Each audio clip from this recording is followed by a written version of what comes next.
इसमें आपका next topic है समांतर प्लेट संधारित्र की धारिता जब उसकी प्लेटों के बीच आंशिक रूप से परावैद्युत पदार्थ रखा है।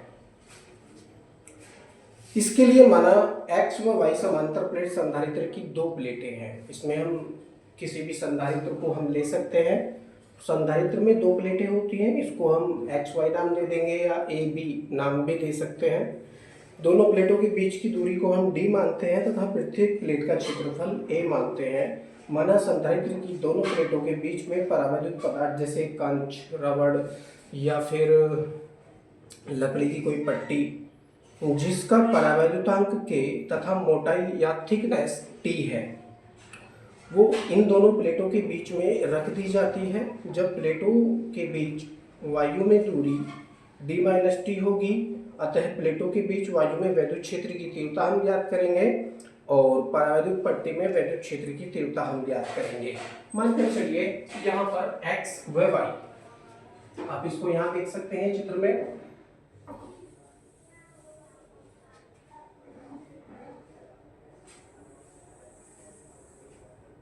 x व y संधारित्र की दो पट्टियां हैं। मैंने इसको x नाम दे दिया है, इसको y नाम दे दिया है और दोनों प्लेटों के बीच की दूरी हमने d प्रयोग की है।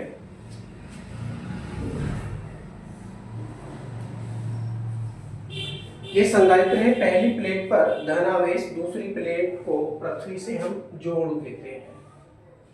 पहली प्लेट पर धनावेश लगाकर दूसरी प्लेट को पृथ्वी से जोड़ देते हैं।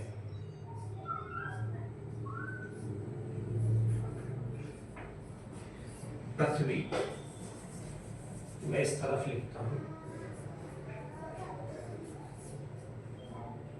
पृथ्वी से इसको जोड़ देते हैं, जिसके कारण ये वायु संधारित्र बन जाता है। क्योंकि इस समय इन प्लेटों के बीच में वायु है तो इसे वायु संधारित्र भी कहा जा सकता है।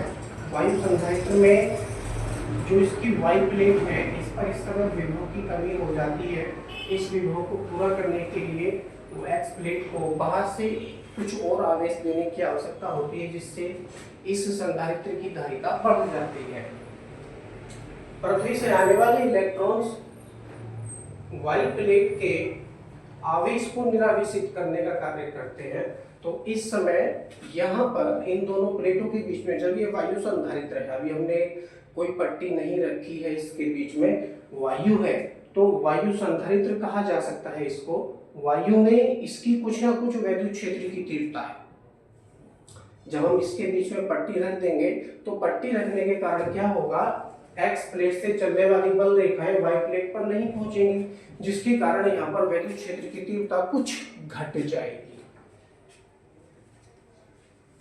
और जब वैद्युत क्षेत्र की तीव्रता घट जाएगी तो जाहिर सी बात है उसका वोल्टेज भी कम हो जाएगा। अब मानकर चलिए स्मॉल टी मोटाई की कोई यहाँ पर हम पट्टी रख देते हैं इन दोनों संधारित्र की प्लेटों के बीच में।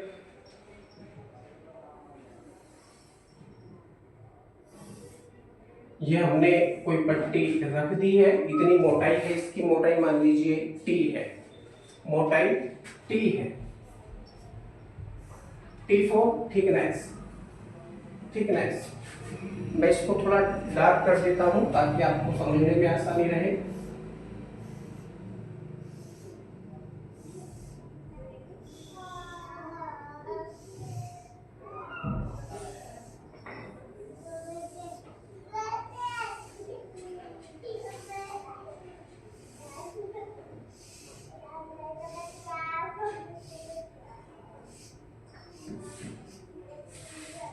ओके, अभी चित्र बनकर कंप्लीट हो चुका है। सबसे पहले याद करेंगे हम वायु संधारित्र की प्लेटों के बीच में वैद्युत क्षेत्र की तीव्रता। जब हमने पट्टी नहीं रखी है तब E0 इक्वल टू हो जाएगा, लिखेंगे यहाँ पर वायु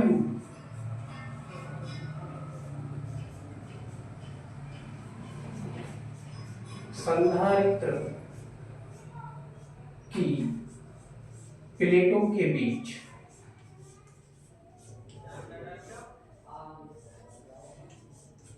वायु संधारित्र की प्लेटों के बीच वैद्युत क्षेत्र, शॉर्ट में लिख रहा हूं मैं वैद्युत क्षेत्र, E0 इक्वल टू हो जाएगा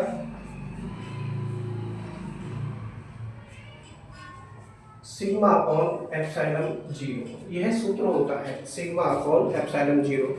क्यों होता है? क्योंकि प्रत्येक प्लेट इस समय एक चादर की भांति व्यवहार करती है और चादर के निकट वैद्युत क्षेत्र की तीव्रता का सूत्र होता है E equal to sigma upon epsilon zero. यहाँ पर सिग्मा क्या है? आवेश का पृष्ठ घनत्व। यहाँ सिग्मा है आवेश का पृष्ठ घनत्व।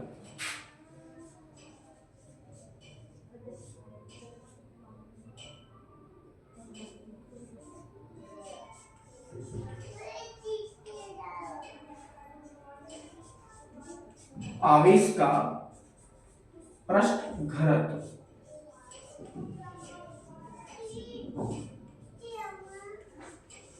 जिसका सूत्र क्या होता है जी? Sigma equal to Q upon A. Sigma equal to Q upon A होता है। अब सिग्मा की वैल्यू हम ऊपर वाले इक्वेशन में रखेंगे तो हमको E0 की वैल्यू सटीक पता चल जाएगी। तो नई लाइन से लिखेंगे यहाँ पर, इसीलिए का चिन्ह लगाकर हो जाएगा E0 equal to Q upon epsilon zero ए।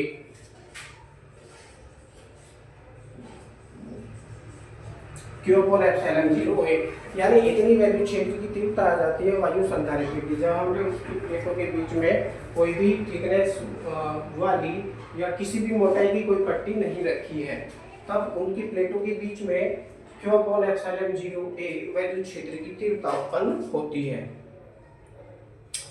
अब मानकर चलिए हम इन प्लेटों के बीच में स्मॉल टी मोटाई वाली तथा कैपिटल के परावैद्युतांक वाली कंच की कोई पट्टी रखते हैं, जिससे इन प्लेटों के बीच में वैद्युत क्षेत्र की तीव्रता परिवर्तित होकर E हो जाती है।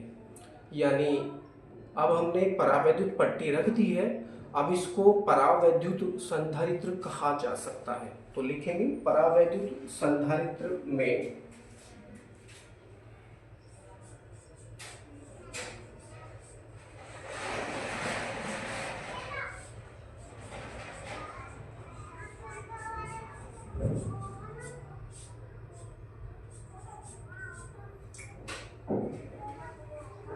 परावैद्युत संधारित्र की प्लेटों के बीच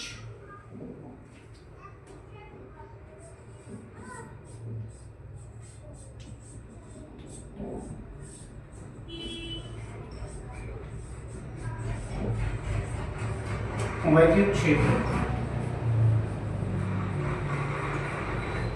इसी सूत्र का हम प्रयोग करेंगे। अब इक्वल टू हो जाएगा Q upon K epsilon zero ए। इसी के अकॉर्डिंग आप देख लीजिए E इक्वल टू हो जाएगा Q upon K epsilon zero ए। नहीं तो हमको फिर से सिग्मा अपॉन एप्सिलॉन जीरो का प्रयोग करते हुए और sigma equal to Q upon A का प्रयोग करते हुए equal to Q upon K epsilon zero A प्राप्त करना होगा।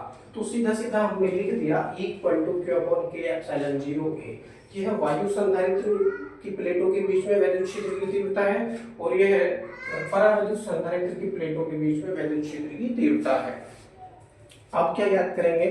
दोनों प्लेटों के बीच में विभव ज्ञात करेंगे। अब यहाँ पर दो संधारित्र एक साथ प्रयोग हो रहे हैं, तो वायु संधारित्र प्रयोग हो रहा है और दूसरा परावैद्युत संधारित्र प्रयोग हो रहा है, क्योंकि पट्टी रखी है इन संधारित्र की प्लेटों के बीच में। तो यहाँ पर दो वोल्टेज उत्पन्न हो रहे हैं।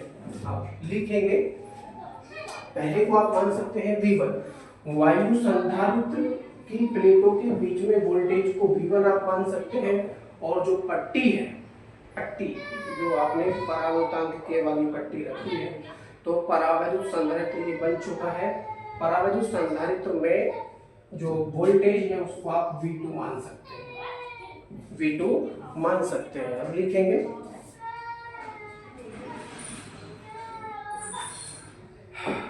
यदि प्लेटों के बीच विभवांतर V है, तब लिखेंगे माना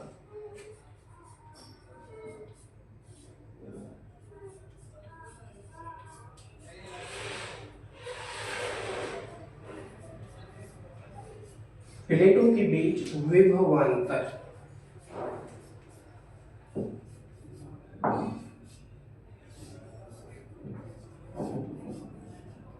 V है, तब ये जो V1 और V2 है दोनों जुड़ जाएंगे, V equal to V1 plus V2 ये हो जाएगा। अब ये सीधी सी बात है भैया, यहाँ पर वायु संधारित्र है, V1 माना है आपने उसके विभव को, और पराविद्युत संधारित्र है उसके विभव को आपने V2 माना है। तो यहाँ पर जो वायु संधारित्र है, वायु संधारित्र, अब देखिए सूत्र होता है इसका equal to V upon D, equal to V upon D. वैद्युत क्षेत्र की तीव्रता equal to V upon D होती है, इसलिए v इक्वल टू हो जाएगा E into D, v equal to E into D हो जाएगा। वैद्युत क्षेत्र की तीव्रता के पदों में विभव का सूत्र v equal to E into D होता है। अब देखिए E क्या है, वैद्युत क्षेत्र की तीव्रता है, और D क्या है, यहाँ पर D है प्लेटों के बीच की दूरी, प्लेटों के बीच की दूरी। तो वायु संधारित्र जो आपने प्रयोग किया है, वायु संधारित्र, उसके लिए जो प्लेटों के बीच की दूरी है वो d माइनस टी है। क्या है, d माइनस टी। क्योंकि पूरी दूरी में से अगर हम इस t थिकनेस को निकाल देंगे तो केवल वायु संधारित्र की प्लेटों के बीच की दूरी हमको आ जाएगी। कौन सी दूरी आ जाएगी, ये वाली दूरी आ जाएगी और ये वाली दूरी आ जाएगी, यानी केवल यही दूरी हमको ज्ञात करनी है, क्योंकि यहाँ पर इसी स्थान में ही वायु है इस समय, और यही वायु होने के कारण यह वायु संधारित्र कहलाता है। तो इसी दूरी को हमको ज्ञात करना है, तो दूरी हो जाएगी small d minus small t। तो लिखेंगे यहाँ पर v इक्वल टू, अब वायु संधारित्र की प्लेटों के बीच में वैद्युत क्षेत्र की तीव्रता आपने मानी थी E0, क्या मानी थी E0, ब्रैकेट में क्या हो जाएगा डिस्टेंस इनटू d। अब d के स्थान पर क्या प्रयोग करेंगे आप, d minus T, d minus T. तो यहाँ पर v1 की वैल्यू हमको ये प्राप्त हो चुकी है, प्लस का चिन्ह, प्लस का चिन्ह लगाइए, और v2 की वैल्यू आप लिखेंगे v2, यानी परावैद्युत संधारित्र की प्लेटों के बीच में विभव ज्ञात करने के लिए फिर से यही सूत्र का हम प्रयोग करेंगे, वैद्युत क्षेत्र की तीव्रता इनटू डिस्टेंस। तो वैद्युत क्षेत्र की तीव्रता यहाँ पर कितनी है, E, क्योंकि परावैद्युत संधारित्र की प्लेटों के बीच वैद्युत क्षेत्र की तीव्रता को आपने E से दर्शाया है, तो E इनटू दूरी कितनी है D, दूरी कितनी है D है, यानी प्लेट की जो T यानी थिकनेस है, मोटाई है, वो T है, और यही इसकी दूरी हो जाएगी। तो E इंटू टी यहाँ पर आप प्रयोग करेंगे। वैल्यू आप रखिए, वैल्यू आप रखेंगे तो E0 की वैल्यू आपके पास में है Q अपॉन एप्सिलॉन 0A,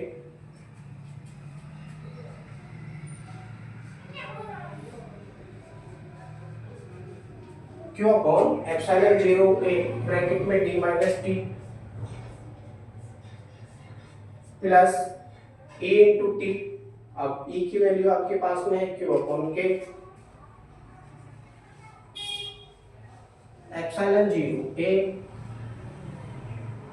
ठीक है, ये आपको E की वैल्यू प्राप्त है, तो आपने E की वैल्यू को रखा, इनटू टी है तो टी का प्रयोग आप कीजिए, कुछ इस तरह से यह वैल्यू हो जाएगी।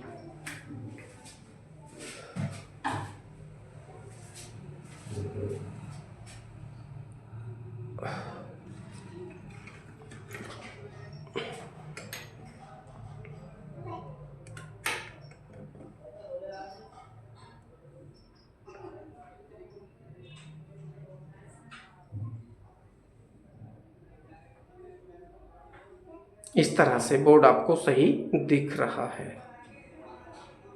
अब हम चित्र को साफ कर देते हैं, क्योंकि चित्र केवल समझने के लिए था। आई होप आपने चित्र को समझ लिया होगा। यदि चित्र आपको एक बार मैं फिर से पूरा बोर्ड आपको दिखा देता हूँ। देखिए क्या क्या लिखा हुआ है इसके ऊपर। भौतिक विज्ञान कक्षा 12 पाठ 4 संधारित्र तथा परावैद्युत। टॉपिक का नाम है समांतर प्लेट संधारित्र की धारिता जब उसकी प्लेटों के बीच आंशिक रूप से परावैद्युत पदार्थ रखा हो। तो यही टॉपिक हम यहाँ पर क्लियर कर रहे हैं। और ये है इसका चित्र। XY प्लेटें हैं संधारित्र की, टी मोटाई वाली एक परावैद्युतांक के वाली एक पट्टी रखी है इन प्लेटों के बीच में। प्लेटों के बीच की दूरी डी है, इसकी मोटाई टी है। तो ये चित्र आपने समझा होगा, जैसा कि हमने आपको टॉपिक करते हुए बताया था। नीचे ये चीज़ लिखी हुई है, V equal to Q upon epsilon 0 A bracket में T minus T plus Q T upon K epsilon 0 A, ये लिखा हुआ है।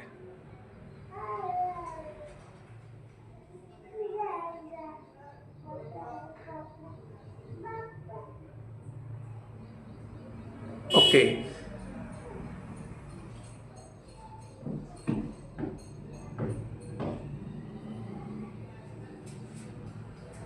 अब आगे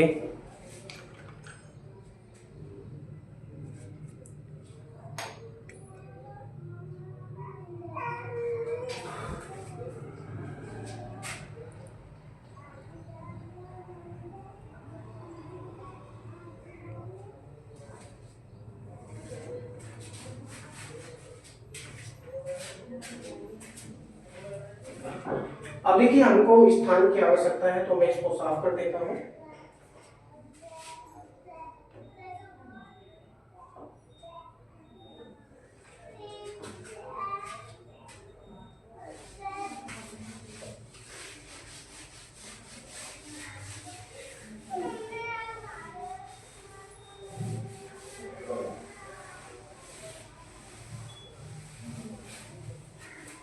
और मैं चित्र को भी साफ कर देता हूँ।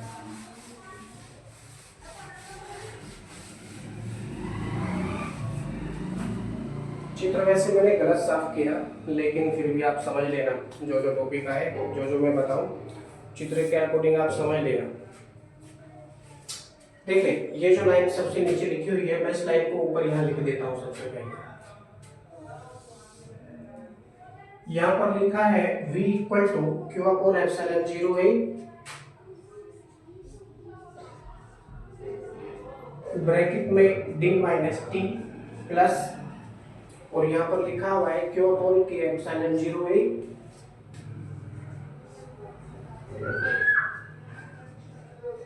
ब्रैकेट में टी, सॉरी इनटू में टी है, तो इसको केवल टी ही लिख लीजिए, नो प्रॉब्लम, इतना ही बहुत है। अब मैं एक पूरी लाइन को साफ कर देता हूँ। अभी हम क्या निकाल रहे हैं? वोल्टेज निकाल रहे हैं। अब देखिए, यहाँ पर जो चीज कॉमन है हम उसको कॉमन कर लेंगे। कॉमन क्या हो रहा है? क्यू अपॉन एप्सिलॉन 0 है, यहाँ पर भी है, क्यू अपॉन एप्सिलॉन 0 है, यहाँ पर भी है, तो हम इसको कॉमन करके बाहर निकाल लेंगे। तो प्राप्त होगा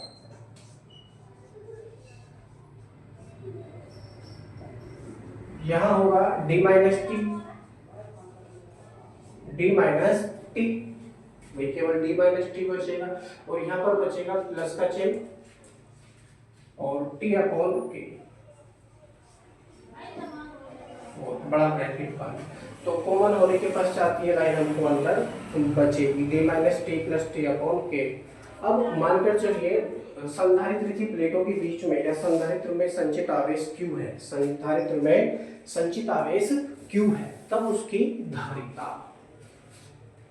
या इसलिए का चिन्ह लगाइए, लिखेंगे संधारित्र की धारिता।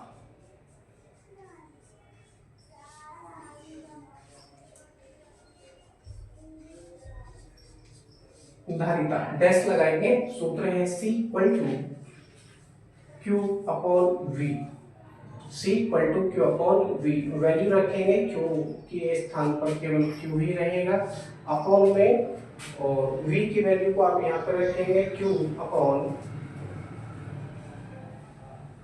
एप्सिलॉन 0 ए, बड़े ब्रैकेट के अंदर स्मॉल d माइनस टी है, छोटे ब्रैकेट के अंदर प्लस टी अपॉन के, और बड़ा ब्रैकेट बंद। अब देखिए कुछ कटेगा यहाँ से, जो कटेगा उसको काटेंगे, जो बचेगा उसको बचा लेंगे। यहाँ पर जो कटने वाली चीज है वो केवल Q ही है, तो Q से Q कटेगा, और यहाँ पर आ जाएगा 1 अपॉन एप्सिलॉन 0 है, इसको ऊपर लेकर चले जाएंगे तो ये यहाँ पर आ जाएगा पलट कर, तो हो जाएगा ये epsilon 0 upon C equal to epsilon 0 a upon d minus T plus T upon K, d minus T एक ब्रैकेट में प्लस टी अपॉन के, हमको ये प्राप्त होगा। और ये ही संधारित्र की धारिता है। मात्रक है फैराड, मात्रक है फैराड।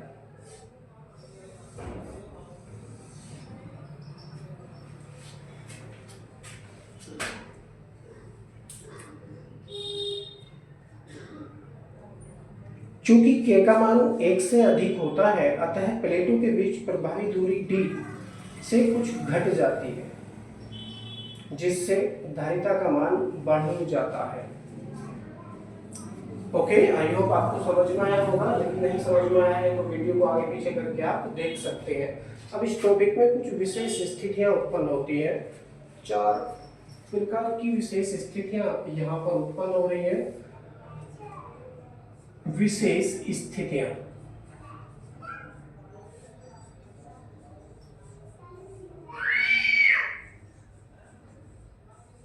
विशेष स्थितियां समझ लेते हैं कौन कौन सी उत्पन्न होती है। तो सबसे पहली स्थिति हम यहाँ पर ले रहे हैं,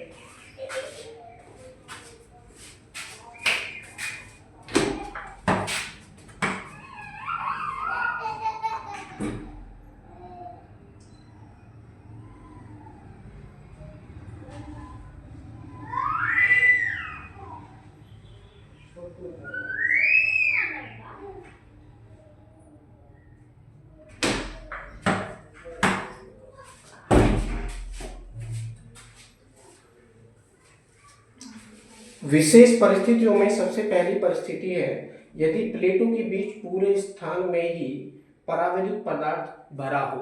तो लिखेंगे यदि प्लेटों के बीच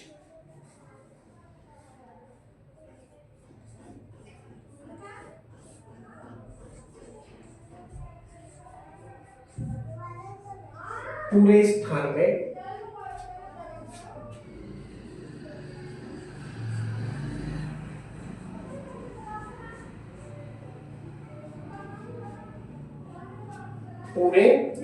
में ही परावैद्युत पदार्थ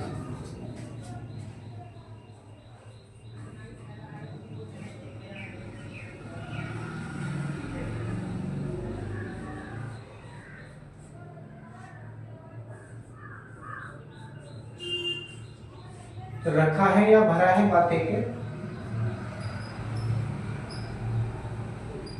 तब अब देखिए ये सूत्र हमको प्राप्त हुआ है, C = एप्सिलॉन 0 a अपॉन छोटे ब्रैकेट में d minus T plus T upon के। ये सूत्र हमको प्राप्त हुआ है। और संधारित्र का जो चित्र था वो चित्र था कि ये इसकी x प्लेट थी, ये इसकी y प्लेट थी।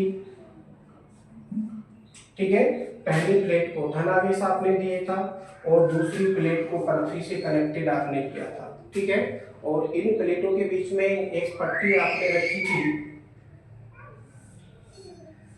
जिसकी मोटाई क्या थी, वो टी थी, जिसकी मोटाई टी थी। और दोनों प्लेटों के बीच की जो डिस्टेंस थी वो डी थी। डिस्टेंस कितनी प्रयोग की थी आपने दोनों प्लेटों के बीच में, वो डी प्रयोग की थी। अब इस शर्त के अनुसार देख लीजिए क्या हमको प्राप्त होने वाला है। इस शर्त में, इस स्थिति में यदि प्लेटों के बीच पूरे स्थान में ही परावैद्युत पदार्थ भरा है, समझ रहे, पूरे स्थान में इन दोनों प्लेटों के बीच में जो एक्स वाई हमने ली है, यदि परावैद्युत पदार्थ भरा है तो क्या होगा, T = D होगा।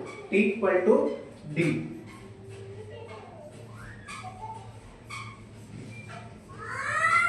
T = D होगा। अतः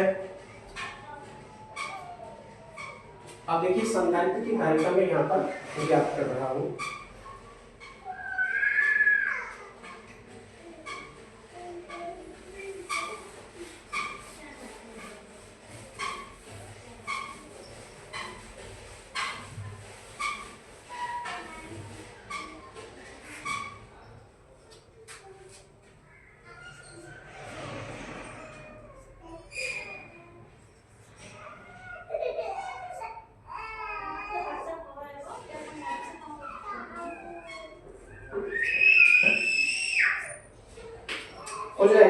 इक्वल टू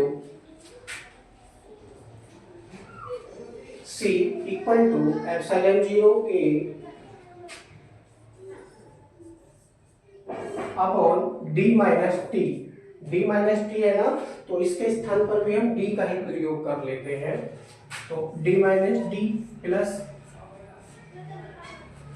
अब देखिए इस टी के स्थान पर भी हम डी का ही प्रयोग करेंगे, तो डी अपॉन के हो जाएगा। अब कुछ कटेगा, यहाँ से कुछ कटेगा, जो कटेगा उसको काटेंगे, जो बचेगा उसको बचा लेंगे, सीधी सी बात है। तो यहाँ डी से डी कट जाएगा, क्या बचा 0। अब ये प्लस में टी अपॉन के बच रहेगा, तो प्लस का चिन्ह भी यहाँ से गायब हो जाएगा, क्योंकि जीरो में जब आप ये चीज जोड़ेंगे तो ये वैल्यू आपको प्राप्त हो जाएगी। ओके, और ये हो जाएगा C equal to epsilon 0 A upon D upon K कहाँ पहुंचेगा, ऊपर पहुंचेगा मल्टीप्लाई में। इसीलिए जो धारिता है वो हो जाएगी एप्सिलॉन 0 A और के पहुंच जाएगा ऊपर मल्टीप्लाई में अपॉन डी। कुछ इस तरह से यह वैल्यू हो जाती है। यानी संधारित्र की प्लेटों के बीच में पूरे स्थान में यदि पट्टी ही पट्टी रख दें, एक ही पदार्थ की बनी हुई या एक ही पारवैलिक पदार्थ की बनी हुई पट्टी रख दें, तो उसकी जो वैल्यू है वो हो जाती है C इक्वल टू के एप्सिलॉन 0 है अपॉन डी। मात्रक है फेरेड।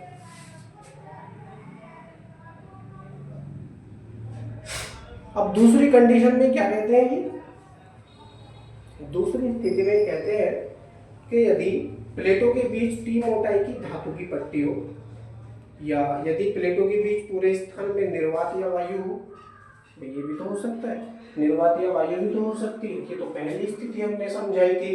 अब इसकी दूसरी परिस्थिति समझ लेते हैं। यदि प्लेटों के बीच पूरे स्थान में ही वायु है, पूरे स्थान में क्या है, वायु है,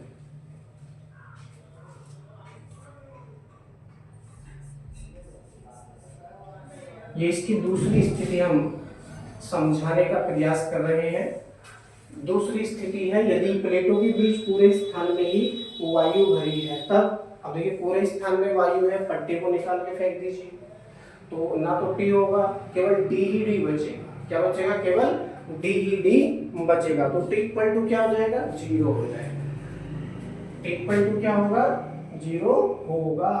तो मैं टी को 0 कर देता हूँ। अब पुनः इसी सूत्र का हम प्रयोग करेंगे संधारित्र की धारिता ज्ञात करने के लिए। मैं इसको फिर से कर लेता हूं। देखिए अतः धारिता C इक्वल टू एप्सिलॉन 0 ऐसे ही रहेगा और D माइनस 0 प्लस 0 अपॉन के हो जाएगा। अब देखिए D में से यदि हम 0 निकालेंगे नीचे, तो केवल D ही बचेगा, और प्लस में T अपॉन के होता था, T के स्थान पर 0 रखा तो 0 अपॉन के वो हो गया। यदि K से 0 को भाग करेंगे तो वो 0 हो जाएगा, यानी इसका ये वाला जो पद है ये क्या हो गया, 0 हो गया।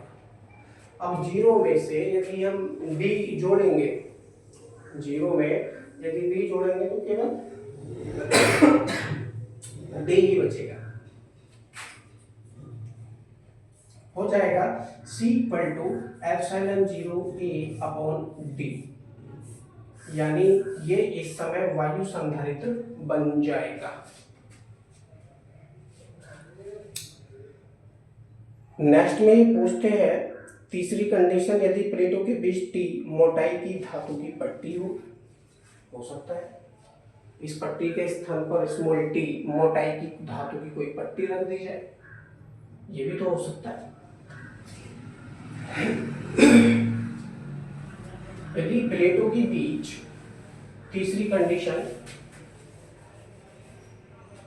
कंडीशन नंबर 3, स्थिति नंबर 3, यदि प्लेटों के बीच धातु की मोटाई कितनी है, टी ही है, कितनी है, हाँ टी मोटाई, धातु की टी मोटाई की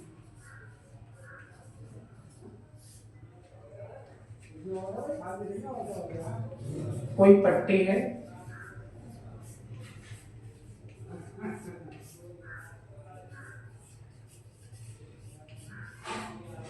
तब क्या होगा। देखिए ये जो मोटाई ली है इन्होंने धातु की पट्टी की, वो मोटाई इस मोटाई के बराबर है, वो मोटाई इस मोटाई के बिल्कुल बराबर ली है। चलो बराबर भी ले सकते हो, नहीं तो कम या ज्यादा भी ले सकते हो, कोई फर्क नहीं पड़ने वाला है, क्योंकि ये सूत्र हमको मैन प्राप्त हो चुका है। C इक्वल टू एप्सिलॉन 0 है upon d minus T plus T upon के में रखकर सारी वैल्यू, और आप क्या ज्ञात कर सकते हैं, इसकी धारिता ज्ञात कर सकते हैं। देखिए धातु की पट्टी हमने प्रयोग की है, धातुओं के लिए जो परावैद्युतांक k की वैल्यू होती है वो अनंत होती है। धातुओं के लिए k इक्वल टू क्या होता है, अनंत होता है। इक्वल टू क्या होता है, अनंत होता है। अब सेम फॉर्मूले का हम प्रयोग करेंगे फिर से, और इसकी धारिता ज्ञात करने की कोशिश करेंगे।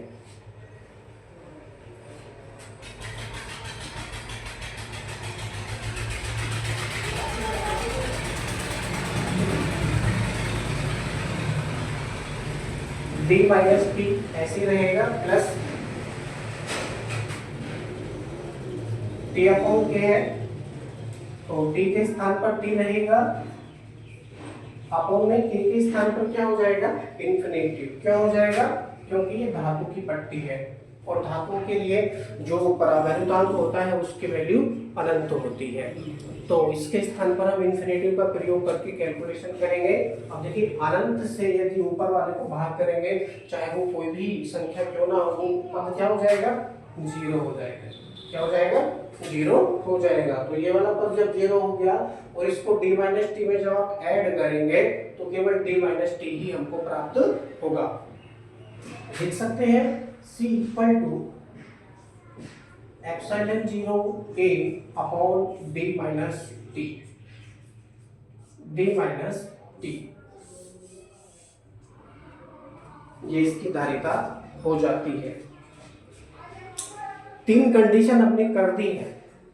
चौथी कंडीशन में भी कहते हैं यदि दोनों प्लेटों के बीच K1, K2, K3 या डैश और भी बहुत सारे हैं परावैद्युतांकों की पट्टियां रखी हो जिनकी मोटाई यहाँ क्रमशः T1, T2, T3 डैश बहुत सारी और पट्टियां हैं, तब समीकरण 1 से संधारित्र की धारिता। अब देखिए इन्होंने क्या किया चौथी कंडीशन में, चौथी कंडीशन सबसे ही अलग दे दी है।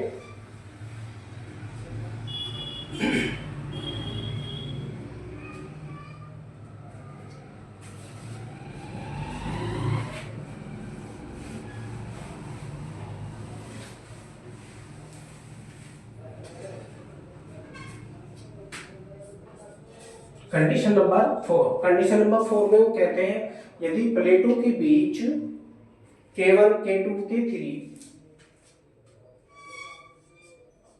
क्रमशः K1, K2, K3 coma dash, मतलब और भी बहुत सारे हैं K1, K2, K3, K4, K5, K6 बहुत सारी और हैं, परावैद्युतांकों की पट्टियां रखी हो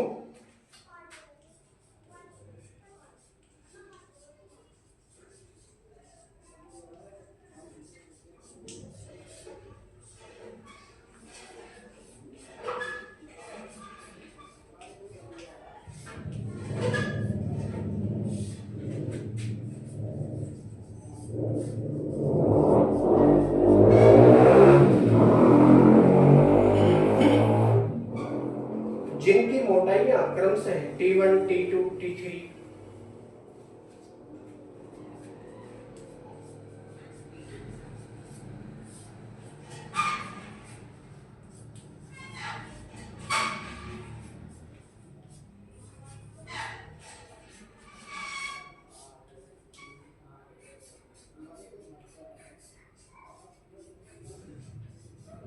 कोमा डैश हो,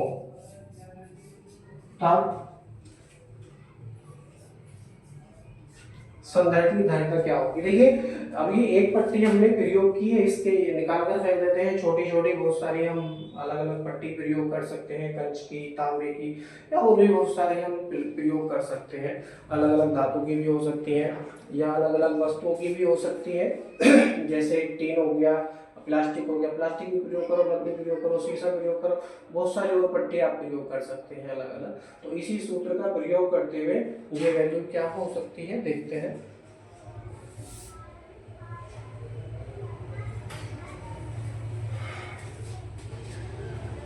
संधारित्र की धारिता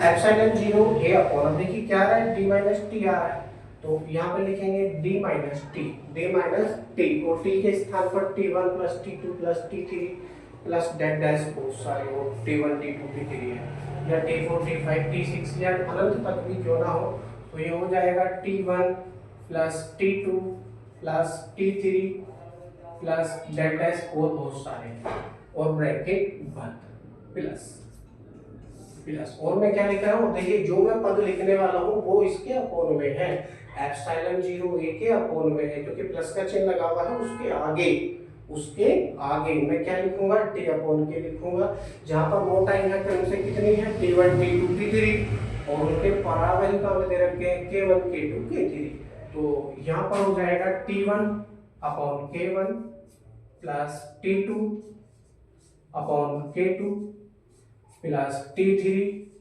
upon k3 plus dot dot dot dot dot dot का मतलब है और भी बहुत सारे परावैल्यूतांक और मोटाइयां इनकी हो सकती है, तो ये हमको प्राप्त होता है यदि प्लेटों के बीच पूरे स्थान में परावैद्युत की पट्टी भरी हो। अब देखिए ये इसी कंडीशन में भी आप ले सकते हैं, इसी कंडीशन में कंडीशन नंबर 4 है, इसे 4 का फर्स्ट पार्ट आप समझिए, 4 का फर्स्ट पार्ट, यदि प्लेटों के बीच क्रमश है k1 k2 k3 डैश परावैल्यूतांकों वाली पट्टियां रखी है जिनकी मोटाई क्रमश है t1 t2 t3 डैश है, तब उनकी धारिता हो जाती है C = epsilon 0 a upon d minus छोटे ब्रैकेट के अंदर t1 plus t2 plus t3 plus dash plus t1 upon k1 plus t2 upon k2 plus t3 upon k3, ये हमको प्राप्त होता है। ये सूत्र है, ये फॉर्मूला है जब बहुत सारी पट्टी रखी हो। अब इसकी नेक्स्ट कंडीशन क्या आती है, इसको मैं सेकंड पार्ट में लिख देता हूं, यदि प्लेटों के बीच पूरे स्थान में परावैद्युत की पट्टियां भरी हो, यानी वायु होवे ना, प्लेट X से लेकर प्लेट Y तक पूरे स्थान में परावैद्युतांकों वाली पट्टियां ही भरी हुई है, तब इस कंडीशन में क्या होगा, D = हो जाएगा t1 plus t2 plus t3।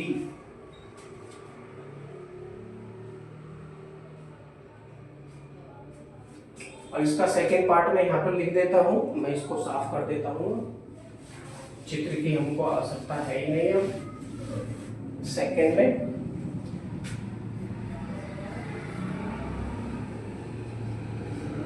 यदि प्लेटों के बीच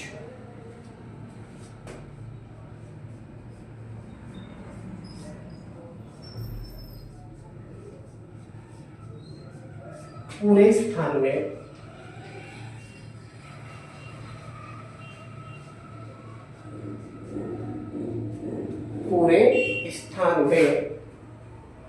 परावैद्युत की पट्टियां भरी हो, परावैद्युत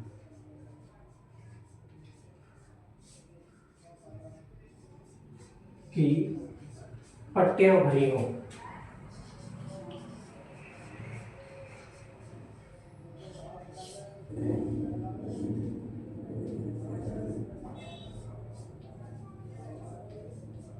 तो डी तो रहेगा नहीं, डी के स्थान पर क्या हो जाएगा, तब डैश लगाएंगे और लिखेंगे नई लाइन से D = t1 plus t2 plus t3 plus dot dot, और भी बहुत सारी पट्टियां मोटाइयों वाली यहाँ पर प्रयोग की है। तो इसी सूत्र का प्रयोग करते हुए क्या हो जाएगा देखते हैं। इसी सूत्र का प्रयोग करते हुए d minus t1 plus t2 plus t3 यानी ये वाला जो पूरा पद है ये कट जाएगा। ये वाला पूरा पद कट जाएगा। क्यों कट जाएगा? क्योंकि इस पूरी लाइन के स्थान पर हम d का प्रयोग कर सकते हैं। किसके स्थान पर? इस पूरी लाइन के स्थान पर यदि हम d का प्रयोग करेंगे तो d से d क्या होगा? कट जाएगा और केवल क्या पद बचेगा? यही वाला पद यहाँ पर बचेगा। तो धारिता हो जाएगी यहाँ पर। मैं इसको भी साफ कर देता हूँ।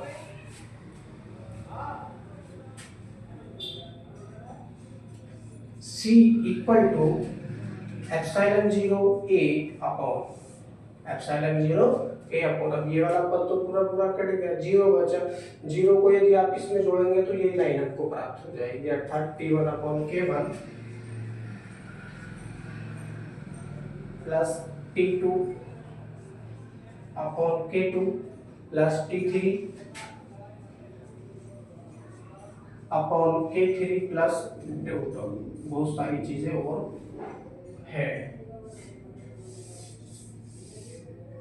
ये सूत्र हमको प्राप्त होता है। यहाँ पर आने के पश्चात यह टॉपिक बिल्कुल कंप्लीट हो चुका है। आई होप आपको समझ में आया होगा। यदि कोई चीज आप नहीं समझे हैं तो वीडियो को आगे पीछे करके आप देख सकते हैं। वीडियो अच्छी लगती है तो इसको लाइक करें और अपने फ्रेंड सर्कल्स में इसको शेयर करें।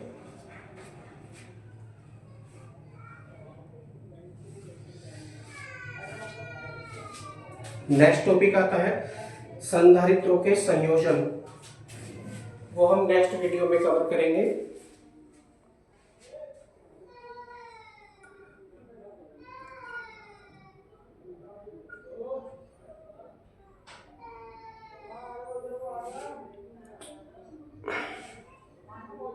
Thank you.